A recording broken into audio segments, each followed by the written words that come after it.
देखिए, मणिशंकर अय्यर साहब की जहां तक बात है, वो तो कुछ भी बोलते हैं।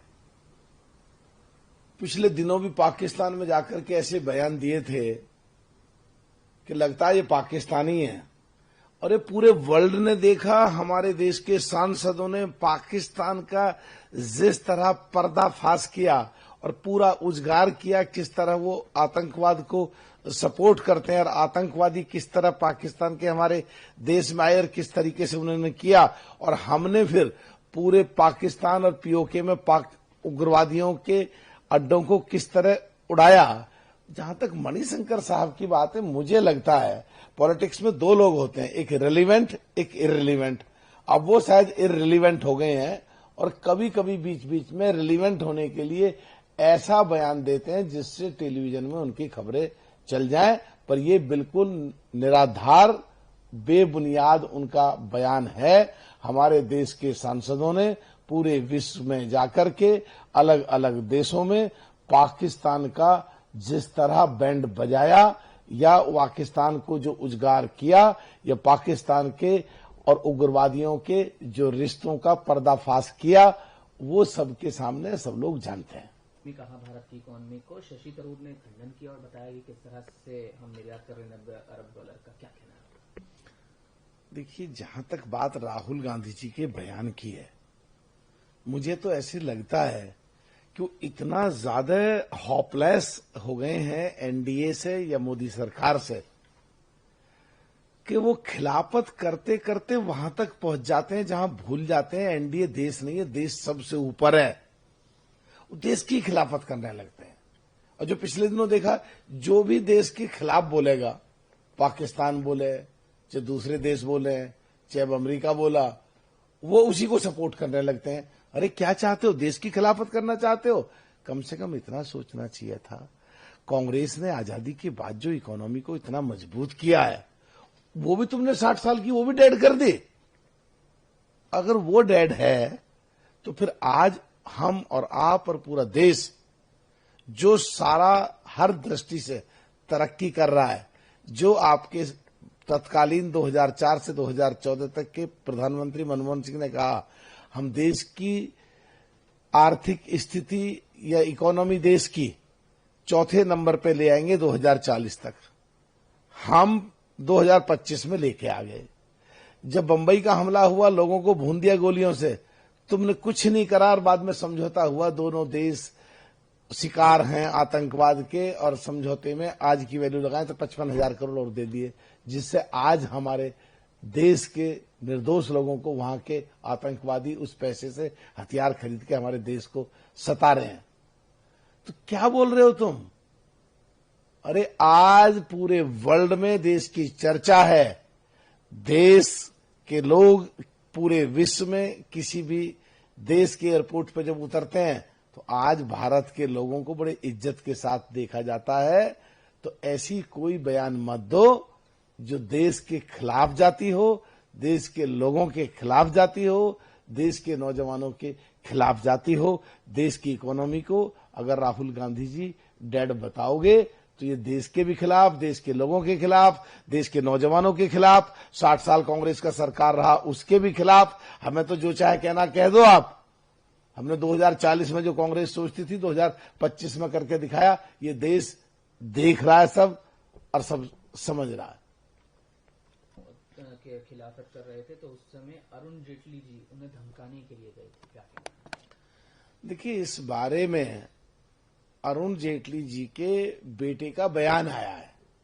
कृषि कानून 2020 में आए और अरुण जेटली साहब की मृत्यु 2019 में हो गई थी। तो उनके बेटे के बयान के आधार पे बिल्कुल ऐसा लगता है कि राहुल गांधी जी ने एकदम गलत बात की है और इतने जिम्मेदार व्यक्ति को जो एलओपी के पद पे हो, ऐसा गैर जिम्मेदार बयान नहीं देना चाहिए जो कि उससे 1 साल पहले उनकी मृत्यु हो गई हो उनके बेटे के अनुसार, और तुम आज कह रहे हो कि वो उस समय धमका रहे थे। ये तो बिल्कुल ही एक ऐसी निराधार बात है कि इस पर तो चर्चा ही नहीं करनी चाहिए। राहुल गांधी को चुनाव आयोग ने कहा है कि जो महाराष्ट्र के चुनाव को लेकर वो कहते हैं हमने बार बार जवाब उनसे मांगा लेकिन वो सामने नहीं आए। क्या मीडिया में आधारहीन बयान दे रहे थे राहुल गांधी? देखिए, चुनाव आयोग का जो बयान आया है कि राहुल गांधी जी को महाराष्ट्र वाले स्टेटमेंट पे कई बार ईमेल भेजे, कई बार चिट्ठी भेजी, कई बार फोन कराए, राहुल गांधी जी नहीं आए। वो मेरे हिसाब से आते भी कैसे? 3 सूची होती है देश में मतदाताओं की, एक गांव प्रधान या गांव सरपंच की सूची, एक विधानसभा की सूची और एक लोकसभा की सूची। अलग अलग होती हैं तीनों, और तीनों की वोटों में काफी अंतर होता है। तो महाराष्ट्र में जो चुनाव हुआ था तो पहले लोकसभा का चुनाव था, जिसमें थोड़ा ढील हो जाती है सूची में, क्योंकि बहुत सारी विधानसभाएं और बहुत सारे गांव आते हैं एक लोकसभा में। विधानसभा की में थोड़ा सा सशक्त हो जाती है। विधायक को जो चुनाव लड़ रहा होता है उसे कुछ छोटा क्षेत्र होता है, वो चुन चुन के पूरे देश में वोट जहां भी है उनको लेके आते हैं। और जब गांव का होता है तो आदमी एक एक वोट को देश के किसी भी हिस्से से, वर्ल्ड के भी किसी भी हिस्से से लाके वोट बनवाता है। तो महाराष्ट्र में पहले चुनाव एमपी का था, बाद में विधानसभा का चुनाव हुआ, जिसमें वोट बढ़ी थी। जो आरोप लगा रहे थे वोट चोरी का, तो 60 साल में करीब कांग्रेस की सरकार रही, वो तीनों लिस्ट निकाल लें, उन्हें पता लग जाएगी। मुझे ऐसा लगता है उन्होंने तीनों लिस्ट देख ली होंगी और पूरे देश के आकलन कर लिए होंगे और सब प्रदेशों का आकलन कर लिया होगा। इसलिए उनके पास जवाब जब नहीं बना होगा तो चुनाव आयोग वो नहीं गए होंगे। इसलिए चुनाव आयोग ने जो उन पर आरोप लगाया है कि राहुल गांधी जी आरोप लगा देते हैं, जब बुलाते हैं, ईमेल भेजते हैं, चिट्ठी भेजते हैं तो आते नहीं है, तो शायद इसीलिए नहीं आए होंगे, क्योंकि उनके पास उस बात का जवाब होगा नहीं जो उन्होंने वोट चोरी का महाराष्ट्र में आरोप लगाया था। तो बुलाई गई है, क्या आपका कहना है? सो कॉल्ड इंडिया गठबंधन पहले ही दिन जब इनकी मीटिंग हुई थी, जो इसके सूत्रधार थे नीतीश जी, वो इसको छोड़ के गए।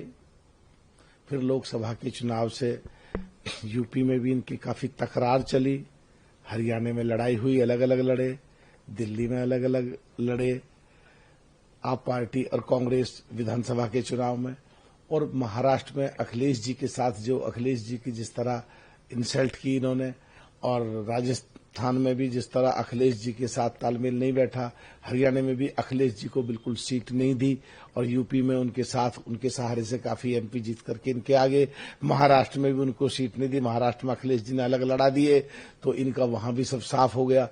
इनकी मीटिंग होती रहेगी, मीटिंग में कुछ नहीं निकलेगा। ओवैसी साहब की, आप पार्टी की, कांग्रेस की और जो दूसरी इनकी साथी पार्टियां हैं, इसी 7 अगस्त को इनकी लड़ाई हो जाएगी। इनकी मीटिंग पार हो ही नहीं सकती और चुनाव इकट्ठे मिलकर लड़ ही नहीं सकते। सो कॉल्ड इंडिया गठबंधन पहले ही टूट गया था और अब तो बिल्कुल बिखर जाएगा जब बिहार के चुनाव में इनकी मीटिंग होगी।